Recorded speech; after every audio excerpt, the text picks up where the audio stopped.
Nice തിങ്കേഴ്സിൻ്റെ ഏറ്റവും പുതിയ വീഡിയോയിലേക്ക് ഏവർക്കും സ്വാഗതം. പ്രിയപ്പെട്ട കൂട്ടുകാരെ, USS പരീക്ഷയ്ക്ക് തയ്യാറെടുക്കുന്ന കൂട്ടുകാർക്ക് വളരെ പ്രയോജനപ്രദമാകുന്ന സാമൂഹ്യശാസ്ത്രത്തിലെ പ്രധാനപ്പെട്ട ചോദ്യോത്തരങ്ങളുമായിട്ടാണ് ഇന്ന് ഞാൻ എത്തിയിരിക്കുന്നത്. ക്ലാസ്സിലേക്ക് കടക്കുന്നതിന് മുൻപ് ഈ ചാനൽ ആദ്യമായി കാണുന്ന കൂട്ടുകാരുണ്ടെങ്കിൽ ചാനൽ സബ്സ്ക്രൈബ് ചെയ്യാനും ക്ലാസ് ഇഷ്ടമാകുന്നുണ്ടെങ്കിൽ ലൈക്ക് ചെയ്യാനും കമൻറ്റ് ചെയ്യാനും മറന്നു പോകരുത്. ഓക്കെ, ആദ്യത്തെ ചോദ്യം നോക്കൂ കൂട്ടുകാരെ. ചിത്രം തിരിച്ചറിയുക. നിങ്ങളുടെ എക്സാം OMR ഷീറ്റ് ആയതുകൊണ്ട് തന്നെ ചിത്രം തന്നിട്ട് അതിനെ തിരിച്ചറിയുക എന്നൊരു ക്വസ്റ്റ്യൻ പ്രതീക്ഷിക്കാം. അപ്പോൾ ഈ തന്നിരിക്കുന്ന ചിത്രം എന്തിൻ്റെ ചിത്രമാണ്? ഇത് ഭീംബേദ്കർ ഗുഹാചിത്രങ്ങളാണ് അല്ലേ? ഭീംബേദ്കർ ഗുഹാചിത്രങ്ങൾ. എന്ത് ചിത്രമാണിത്? ഭീംബേദ്കർ ഗുഹാചിത്രം. ഓക്കെ, അടുത്ത ചോദ്യം. പുരാവസ്തുക്കളെ കുറിച്ചുള്ള പഠനം. പുരാവസ്തുക്കളെ കുറിച്ചുള്ള പഠനം ഏത് പേരിലാണ് അറിയപ്പെടുന്നത്? പുരാവസ്തുക്കളെ കുറിച്ചുള്ള പഠനം ആർക്കിയോളജി എന്ന പേരിലാണ് അറിയപ്പെടുന്നത്. എന്താണ്? ആർക്കിയോളജി. ആർക്കിയോളജി എന്ന് പറയുന്നത് പുരാവസ്തുക്കളെ കുറിച്ചുള്ള പഠനമാണ്. ഓക്കെ, ആർക്കിയോളജി പുരാവസ്തുക്കളെ കുറിച്ചുള്ള പഠനം. നോക്കൂ, കല്ലുകൊണ്ടും ചെമ്പുകൊണ്ടുമുള്ള ആയുധങ്ങളും ഉപകരണങ്ങളും ഉപയോഗിച്ചിരുന്ന കാലഘട്ടം ഏത്? കല്ലുകൊണ്ടും ചെമ്പുകൊണ്ടുമുള്ള ആയുധങ്ങളും ഉപകരണങ്ങളും ഉപയോഗിച്ചിരുന്ന കാലഘട്ടം ഏത്? ഏതാണ്? താമ്രശിലായുഗം. ഏതാണ്? താമ്രശിലായുഗം. അടുത്ത് നോക്കൂ, ശരിയായ ക്രമീകരണം ഏത്? അപ്പോൾ യുഗങ്ങൾ കൃത്യമായി പഠിക്കുക. വെങ്കലയുഗം, താമ്രശിലായുഗം, പ്രാചീന ശിലായുഗം, നവീന ശിലായുഗം. ഓപ്ഷൻ ബി പ്രാചീന ശിലായുഗം, നവീന ശിലായുഗം, താമ്രശിലായുഗം, വെങ്കലയുഗം. ഓപ്ഷൻ സി നവീന ശിലായുഗം, പ്രാചീന ശിലായുഗം, വെങ്കലയുഗം, താമ്രശിലായുഗം. ഇതിലേതാണ് ശരിയായ ക്രമീകരണം? ആദ്യം പ്രാചീന ശിലായുഗം, നവീന ശിലായുഗം, താമ്രശിലായുഗം, വെങ്കല ശിലായുഗം. ഓക്കെ, ഓപ്ഷൻ ബി ആണ് ആൻസർ. എങ്ങനെയാണ് ക്രമീകരണം? പ്രാചീന ശിലായുഗം, നവീന ശിലായുഗം, താമ്രശിലായുഗം, വെങ്കല ശിലായുഗം. ക്ലിയർ? Option B. യെസ്. അടുത്ത ചോദ്യം. ഇന്ത്യ ചരിത്രം പ്രാചീനകാലം എന്ന കൃതിയുടെ രചയിതാവ് ആര്?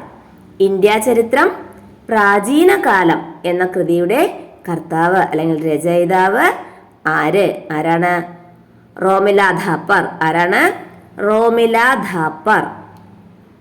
എന്താണ്? റോമില ധാപ്പർ. റോമില ധാപ്പർ. ക്ലിയർ? ഇന്ത്യ ചരിത്രം പ്രാചീനകാലം എന്ന കൃതിയുടെ രചയിതാവ് റോമില ധാപ്പർ. ക്ലിയർ? അടുത്ത ചോദ്യം. മെസപ്പൊട്ടോമിയ എന്ന വാക്കിന്റെ അർത്ഥം. മെസപ്പൊട്ടോമിയ എന്ന വാക്കിന്റെ അർത്ഥം രണ്ട് നദികൾക്കിടയിലുള്ള പ്രദേശം.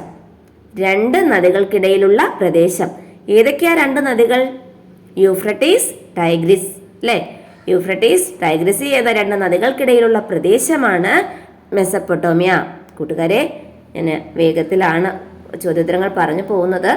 കാരണം നമുക്ക് എക്സാമിന് വളരെ ചുരുങ്ങിയ സമയങ്ങൾ മാത്രമേ ഉള്ളൂ അല്ലേ? അപ്പോൾ കൂടുതൽ ക്വസ്റ്റ്യൻസ് നമുക്ക് റെഫർ ചെയ്യാനായിട്ട് സാധിക്കണം. അതുകൊണ്ടാണ് വളരെ വേഗത്തിൽ ക്വസ്റ്റ്യൻ ആൻസേഴ്സ് പറഞ്ഞു പോകുന്നത്. ഓക്കെ, ഓൾറെഡി എൻ്റെ കൂട്ടുകാരെല്ലാവരും എക്സാമിന് പ്രിപ്പയർ ആയിരിക്കുകയാണ്. അപ്പോൾ ഒന്ന് റിവൈസ് ചെയ്യുകയായിരിക്കും എന്നാണ് എൻ്റെ പ്രതീക്ഷ. ഓക്കെ, അപ്പോൾ എന്താണ് മെസപ്പൊട്ടോമിയ എന്ന വാക്കിൻ്റെ അർത്ഥം? രണ്ട് നദികൾക്കിടയിലുള്ള പ്രദേശം. ആ രണ്ട് നദികൾ യൂഫ്രട്ടീസ്, ടൈഗ്രീസ്. ഓക്കെ, അടുത്ത ചോദ്യം എന്താണ്? മെസപ്പൊട്ടോമിയ കാലത്തെ ലിപി. മെസപ്പൊട്ടോമിയൻ കാലത്തെ ലിപി ഏതാണ്? ക്യൂണിഫോം. ക്യൂണിഫോം ലിപിയാണ് മെസപ്പൊട്ടോമിയൻ കാലത്തെ ലിപി. ക്യൂണിഫോം. സിഗുറാത്തുകൾ ഏത് സംസ്കാരവുമായി ബന്ധപ്പെട്ടിരിക്കുന്നു? വളരെ പ്രധാനപ്പെട്ട ഒരു ക്വസ്റ്റ്യൻ ആണ്. സിഗുറാത്തുകൾ ഏത് സംസ്കാരവുമായി ബന്ധപ്പെട്ടിരിക്കുന്നു? ഏതാണ്? നമ്മുടെ മെസപ്പൊട്ടോമിയൻ സംസ്കാരം. മെസപ്പൊട്ടോമിയൻ സംസ്കാരവുമായി ബന്ധപ്പെട്ടിരിക്കുന്നതാണ് എന്ത്? സിഗുറാത്തുക്കൾ.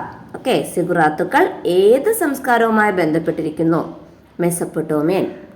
മെസപ്പൊട്ടോമിയൻ. ഓക്കെ, അടുത്ത ക്വസ്റ്റ്യൻ. ഇന്നും സംരക്ഷിക്കപ്പെട്ടിരിക്കുന്ന സിഗുറാത്ത് എവിടെ സ്ഥിതി ചെയ്യുന്നു? ഇന്നും സംരക്ഷിക്കപ്പെട്ടിരിക്കുന്ന സിഗുറാത്ത് എവിടെ സ്ഥിതി ചെയ്യുന്നു? ഉർ എന്ന നഗരത്തിൽ, അല്ലേ? ഉർ എന്ന നഗരത്തിലാണ് സിഗറാത്തുക്കൾ ഇപ്പോഴും സംസ്കാരിക്കുന്നത്. സിഗറാത്തുക്കൾ സംരക്ഷിക്കപ്പെട്ടിരിക്കുന്നത് എവിടെയാണ്? ഉർ എന്ന നഗരത്തിൽ. ഓക്കെ, അടുത്ത ചോദ്യം എല്ലാവർക്കും അറിയാവുന്നൊരു ക്വസ്റ്റ്യനാണ്. നൈലിൻ്റെ ദാനം എന്നറിയപ്പെടുന്നത് ഈജിപ്റ്റ്. നൈലിൻ്റെ ദാനം ഈജിപ്റ്റ്. ഏതാണ് നൈലിൻ്റെ ദാനം? ഈജിപ്റ്റ്. അടുത്ത് നോക്കൂ, പിരമിഡുകൾ ഏത് സംസ്കാരവുമായി ബന്ധപ്പെട്ടിരിക്കുന്നു? സംസ്കാരങ്ങൾ പഠിച്ച സമയത്ത് പിരമിഡുകളെ കുറിച്ച് പഠിച്ചു, അല്ലേ? പിരമിഡുകൾ ഏത് സംസ്കാരവുമായി ബന്ധപ്പെട്ടിരിക്കുന്നു? പിരമിഡുകൾ ഈജിപ്ഷ്യൻ സംസ്കാരവുമായി ബന്ധപ്പെട്ടിരിക്കുന്നു, അല്ലേ? ഈജിപ്റ്റ് സംസ്കാരവുമായിട്ടാണ് പിരമിഡുകൾ ബന്ധപ്പെട്ടിരിക്കുന്നത്. പിരമിഡുകൾ ഏത് സംസ്കാരവുമായി ബന്ധപ്പെട്ടിരിക്കുന്നു? ഈജിപ്റ്റ് സംസ്കാരം. ഓക്കെ, അടുത്ത ക്വസ്റ്റ്യൻ നോക്കൂ. ഈജിപ്ഷ്യൻ സംസ്കാര കാലത്തെ ലിപി ഏത്? ഈജിപ്ഷ്യൻ സംസ്കാര കാലത്തെ ലിപി ഏത്? നമ്മൾ ക്യൂണിഫോം ലിപി പറഞ്ഞു. ഇവിടെ ചോദിച്ചിരിക്കുന്നത് ഈജിപ്ഷ്യൻ സംസ്കാര കാലത്തെ ലിപി ഏത് എന്നാണ്. ഏതായിരുന്നു? ഹൈറോഗ്ലിഫിക്സ് ആണ് ഈജിപ്ഷ്യൻ സംസ്കാര കാലത്തെ ലിപി. ഓക്കെ, എന്താണ് ഹൈറോഗ്ലിഫിക്സ്? ഏറ്റവും വലിയ പിരമിഡ് ഏത്? ഏതാണ്? കുഫു രാജാവ് നിർമ്മിച്ച ഗിസയിലെ പിരമിഡാണ് ഏറ്റവും വലിയ പിരമിഡ്. ഓക്കെ, കുഫു രാജാവ് നിർമ്മിച്ച ഗിസയിലെ പിരമിഡാണ് ഏറ്റവും വലിയ പിരമിഡ്.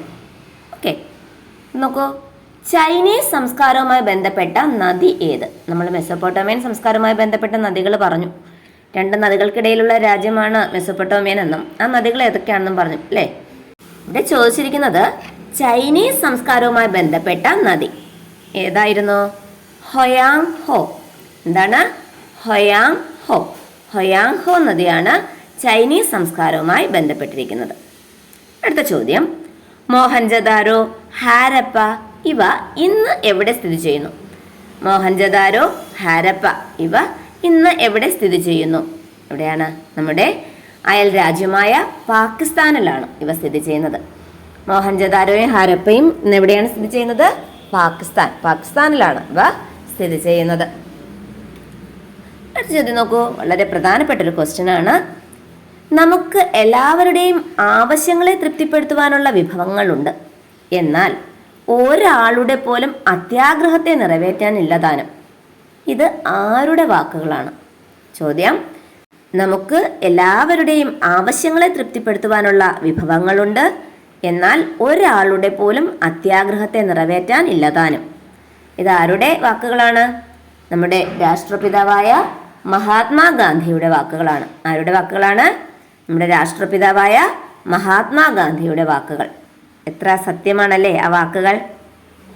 അടുത്ത ചോദ്യം നോക്കൂ, ഗ്രഹങ്ങളുടെ സഞ്ചാരപാത എന്ത് പേരിൽ അറിയപ്പെടുന്നു? ഗ്രഹങ്ങളുടെ സഞ്ചാരപാത ഭ്രമണപഥം എന്ന പേരിൽ അറിയപ്പെടുന്നു. ഭ്രമണപഥം. ഗ്രഹങ്ങളുടെ സഞ്ചാരപാത ഭ്രമണപഥം എന്ന പേരിൽ അറിയപ്പെടുന്നു. ചോദ്യം, ചൊവ്വയുടെയും വ്യാഴത്തിൻ്റെയും ഇടയിലായി സൂര്യനെ വലം വയ്ക്കുന്ന പാറക്കഷ്ണങ്ങൾ. ചൊവ്വയുടെയും വ്യാഴത്തിൻ്റെയും ഇടയിലായി സൂര്യനെ വലം വയ്ക്കുന്ന പാറക്കഷ്ണങ്ങൾ എന്ത് പേരിലാണ് അറിയപ്പെടുന്നത്? ക്ഷുദ്രഗ്രഹങ്ങൾ. എന്താണ്? ക്ഷുദ്രഗ്രഹങ്ങൾ. ഓക്കെ, അടുത്ത ചോദ്യം, ഐഡ എന്നത് ഏത് വിഭാഗത്തിൽ പെടുന്നത്? ഐഡ ഏത് വിഭാഗത്തിൽ പെടുന്നു?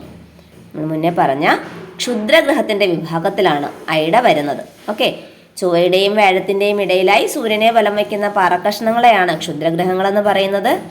ഐഡ ഈ ക്ഷുദ്രഗ്രഹങ്ങളുടെ വിഭാഗത്തിൽ പെടുന്നു. ക്ലിയർ? അടുത്ത ക്വസ്റ്റ്യൻ, സൗരയൂഥത്തിൽ ശയനപ്രദക്ഷിണം നടത്തുന്ന ഗ്രഹം.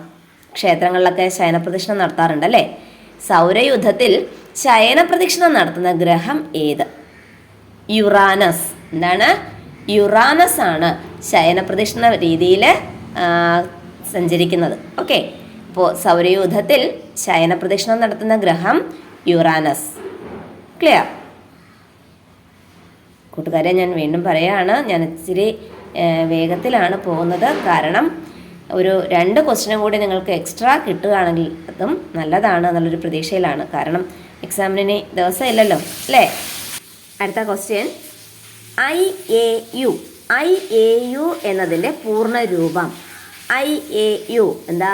International astronomical union. IAU എന്താണ്? ഇൻ്റർനാഷണൽ അസ്ട്രോണമിക്കൽ യൂണിയൻ ആണ് IAU. Okay, international astronomical union. International astronomical union ആണ് IAU. അടുത്ത ചോദ്യം നമുക്കറിയാം, നവഗ്രഹങ്ങളായിരുന്നു ആദ്യം. സൗരയൂഥത്തിന് ചുറ്റും 9 ഗ്രഹങ്ങളുണ്ടായിരുന്നു അല്ലേ? പക്ഷേ ഇപ്പോൾ 8 ഗ്രഹങ്ങൾ മാത്രമേ ഉള്ളൂ. പ്ലൂട്ടോയെ ഗ്രഹപ്പട്ടികയിൽ നിന്ന് മാറ്റി. ചോദ്യം ഇതാണ്, പ്ലൂട്ടോവിന് ഗ്രഹപദവി നഷ്ടപ്പെട്ടത് എപ്പോൾ? പ്ലൂട്ടോയ്ക്ക് ഗ്രഹപദവി നഷ്ടപ്പെട്ടത് എപ്പോൾ? 2006 ഓഗസ്റ്റ് മാസത്തിലാണ് പ്ലൂട്ടോയ്ക്ക് തൻ്റെ ഗ്രഹപദവി നഷ്ടപ്പെട്ടത്. ഓക്കെ, ഗ്രഹം എന്നതിൽ നിന്ന് മാറ്റി കുള്ളൻ ഗ്രഹത്തിലേക്ക് മാറ്റിയത് 2006 ഓക്കെ, പ്ലൂട്ടോയ്ക്ക് ഗ്രഹപദവി നഷ്ടപ്പെട്ടത് എപ്പോഴാണ്? 2006 ഓഗസ്റ്റിൽ. ഓക്കെ, അടുത്ത ചോദ്യം, 2013 സൂര്യനിലേക്ക് പാഞ്ഞ വാൽ നക്ഷത്രം ഏത്? 2013 സൂര്യനിലേക്ക് പാഞ്ഞ വാൽ നക്ഷത്രം ഏത്? ഐസൺ.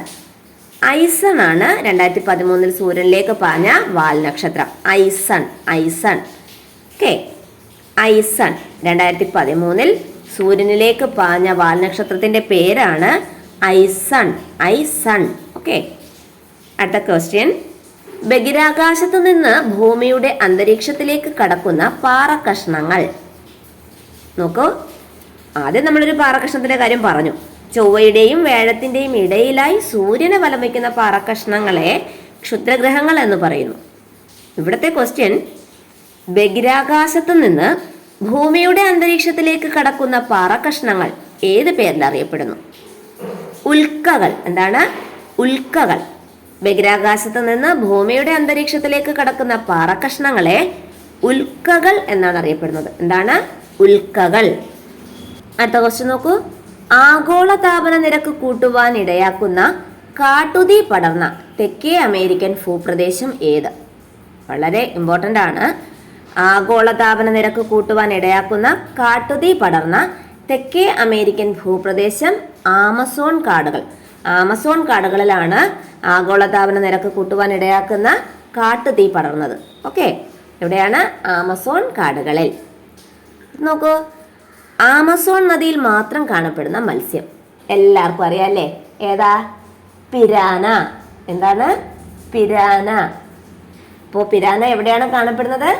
ആമസോൺ നദികളിൽ. ആമസോൺ നദികളിൽ കാണപ്പെടുന്ന മത്സ്യമാണ് പിരാന. ഓക്കെ, അടുത്ത ചോദ്യം, മരിച്ചീനിയുടെ സ്വദേശം.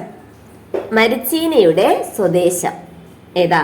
തെക്കേ അമേരിക്ക. നമുക്കൊക്കെ മലയാളികൾക്ക് ഏറെ പ്രിയപ്പെട്ട ഒരു വിഭവമാണ് മരിച്ചീനി അല്ലേ? മരിച്ചീനിയുടെ ജന്മദേശം എന്ന് പറയുന്നത് ഏതാണ്, അല്ലെങ്കിൽ സ്വദേശം ഏതാണ്? തെക്കേ അമേരിക്ക. തെക്കേ അമേരിക്കയാണ് മരിച്ചീനിയുടെ സ്വദേശം. അടുത്ത ക്വസ്റ്റ്യൻ, അന്റാർട്ടിക്കയിലെ ഇന്ത്യൻ ഗവേഷണ കേന്ദ്രം. ശ്രദ്ധിക്കുക, അന്റാർട്ടിക്കയിൽ ഇന്ത്യയുടെ ഒരു ഗവേഷണ കേന്ദ്രമുണ്ട്. അതേതാണ് എന്നാണ്. അന്റാർട്ടിക്കയിലെ ഇന്ത്യൻ ഗവേഷണ കേന്ദ്രം ഏത്? ഇതാണ് മൈത്രി ഭാരതി. ഇതൊക്കെയാണ് മൈത്രി ഭാരതി. മൈത്രി ഭാരതിയും ഇന്ത്യൻ ഗവേഷണ കേന്ദ്രങ്ങളാണ്. അതെവിടെയാണ് സ്ഥിതി ചെയ്യുന്നത്? അന്റാർട്ടിക്കയിൽ. ക്ലിയർ. അടുത്ത ക്വസ്റ്റ്യൻ, അന്റാർട്ടിക്കയിൽ ഇന്ത്യ സ്ഥാപിച്ച തപാൽ ഓഫീസ്, പോസ്റ്റ് ഓഫീസ് അല്ലേ? അതാ, അന്റാർട്ടിക്കയിൽ ഇന്ത്യ ഒരു തപാൽ ഓഫീസ് സ്റ്റാർട്ട് ചെയ്തിട്ടുണ്ട്. അതെവിടെയാണ്? എവിടെയാണ്? ദക്ഷിണ ഗംഗോത്രി. എവിടെയാണ്? ദക്ഷിണ ഗംഗോത്രി. അന്റാർട്ടിക്കയിൽ ഇന്ത്യ സ്ഥാപിച്ച തപാൽ ഓഫീസാണ് ദക്ഷിണ ഗംഗോത്രി. ഓക്കെ, ദക്ഷിണ ഗംഗോത്രി. ക്ലിയർ. അടുത്ത ചോദ്യം, പാതിരാ സൂര്യന്റെ നാട് എന്നറിയപ്പെടുന്നത്. പാതിരാ സൂര്യന്റെ നാട് നോർവേ. പാതിരാ സൂര്യന്റെ നാട് നോർവേ. കൂട്ടുകാർക്ക് ക്വസ്റ്റ്യൻ കേൾക്കുമ്പോൾ തന്നെ ആൻസറുകൾ പറയാൻ സാധിക്കുന്നുണ്ടല്ലോ അല്ലേ? ഓക്കെ, പാതിരാ സൂര്യന്റെ നാട് നോർവേ. അടുത്ത നോക്കൂ, സിഡ്നി നഗരം ഏത് വൻകരയിൽ സ്ഥിതി ചെയ്യുന്നു? സിഡ്നി, കിഡ്നി അല്ല, സിഡ്നി. സിഡ്നി നഗരം ഏത് വൻകരയിൽ സ്ഥിതി ചെയ്യുന്നു? ഏത് വൻകരയിലാ? ഓസ്ട്രേലിയയിലാണ് സിഡ്നി നഗരം സ്ഥിതി ചെയ്യുന്നത്. ക്ലിയർ? സിഡ്നി നഗരം ഓസ്ട്രേലിയയിൽ സ്ഥിതി ചെയ്യുന്നു. അടുത്ത ക്വസ്റ്റ്യൻ, കാൽഗുർലി സ്വർണ്ണഖനി ഏത് വൻകരയിൽ? കാൽഗുർലി ഖനികളൊക്കെ പഠിച്ചിട്ടുണ്ട്, അത് കൃത്യമായി ഓർത്തു വയ്ക്കുക. ഇവിടെ ചോദിച്ചിരിക്കുന്നത് കാൽഗുർലി സ്വർണ്ണഖനി ഏത് വൻകരയിൽ സ്ഥിതി ചെയ്യുന്നു? ഏത് വൻകരയിലാ? ഓസ്ട്രേലിയ വൻകരയിലാണ് ഏതാ കാൽഗുർലി സ്വർണ്ണഖനി സ്ഥിതി ചെയ്യുന്നത്. ഓക്കെ, കാൽഗുർലി സ്വർണ്ണഖനി ഓസ്ട്രേലിയയിലാണ് സ്ഥിതി ചെയ്യുന്നത്. അടുത്തത്, ലോകത്തിലെ ഏറ്റവും വലിയ ദ്വീപ്. ലോകത്തിലെ ഏറ്റവും വലിയ ദ്വീപ് ഏതാ? ഗ്രീൻലാൻഡ് ആണ് ലോകത്തിലെ ഏറ്റവും വലിയ ദ്വീപ്. ഓക്കെ, ലോകത്തിലെ ഏറ്റവും വലിയ ദ്വീപ് ഏതാണ്? ഗ്രീൻലാൻഡ്. അടുത്ത ചോദ്യം, ആഫ്രിക്ക വൻകരയ്ക്കും അമേരിക്കൻ വൻകരയ്ക്കും ഇടയിലുള്ള സമുദ്രം. ആഫ്രിക്ക വൻകരയ്ക്കും അമേരിക്കൻ വൻകരയ്ക്കും ഇടയിലുള്ള സമുദ്രം ഏതാണ്? അറ്റ്ലാന്റിക് സമുദ്രം. ആഫ്രിക്കയ്ക്കും അമേരിക്കയ്ക്കും ഇടയിലാണ് അറ്റ്ലാന്റിക് സമുദ്രം സ്ഥിതി ചെയ്യുന്നത്. ആഫ്രിക്ക വൻകരയെയും അമേരിക്കൻ വൻകരയെയും വേർതിരിക്കുന്നത് ഏതാ? അറ്റ്ലാന്റിക് സമുദ്രം. ആഫ്രിക്കൻ വൻകരയ്ക്കും അമേരിക്കൻ വൻകരയ്ക്കും ഇടയിലുള്ള സമുദ്രമാണ് അറ്റ്ലാന്റിക് സമുദ്രം. ക്ലിയർ? അടുത്ത ക്വസ്റ്റ്യൻ, പവിഴദ്വീപിന് ഉദാഹരണം ഏതാ? ലക്ഷദ്വീപാണ് പവിഴദ്വീപിന് ഉദാഹരണം. ഓക്കെ, പവിഴദ്വീപിന് ഉദാഹരണം ഏതാണ്? ലക്ഷദ്വീപ്. ക്ലിയർ? അടുത്ത ചോദ്യം, BC 1500 മുതൽ BC 600 വരെയുള്ള വേദകാലഘട്ടം ഏത് പേരിൽ അറിയപ്പെടുന്നു? BC 1500 മുതൽ BC 600 വരെയുള്ള വേദകാലഘട്ടം ഏത് പേരിൽ അറിയപ്പെടുന്നു? ഏത് പേരിലാ?